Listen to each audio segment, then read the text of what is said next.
Cortiço é uma denominação dada no Brasil e em Portugal a uma casa cujos cômodos são alugados, servindo cada um deles como habitação para uma família. Geralmente ocupados por famílias de baixa renda, os cortiços são chamados tecnicamente de habitação coletivas precárias de aluguel. Durante a primeira Revolução Industrial, os operários precisavam morar perto das fábricas devido à longa jornada de trabalho que tinham. Daí foram improvisando barracos, um muito próximo do outro. O acúmulo dessas casas sem nenhuma infraestrutura é chamada de cortiço.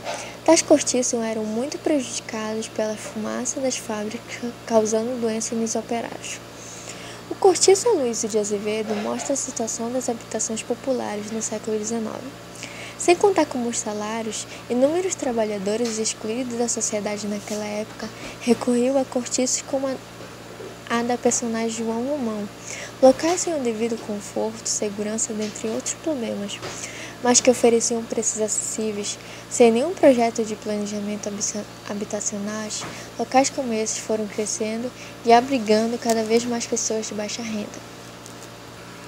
O tempo passou e os cortiços do século XIX ganharam o nome de favelas nos grandes centros urbanos, locais muito populosos, com moradias precárias, violentos e que sofrem um preconceito histórico por parte da população e de outros locais urbanos. São escassos os investimentos do poder público para esses locais, esquecidos muitas vezes, assim como os moradores do mesmo. Foi em um ambiente parecido com as favelas de hoje que Aloysio de Azevedo contou e narrou a história de polêmicos personagens. As características associadas à favela variam de um lugar para o outro. Favelas são normalmente caracterizadas pela degradação urbana, elevadas taxas de pobreza e desemprego de uma considerável parte de habitantes.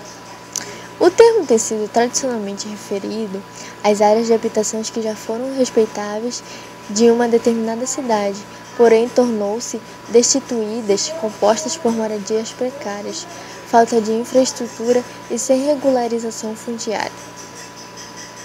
O cortiço, por sua vez, é um aglomerado de casas onde residiam indivíduos desfavorecidos economicamente.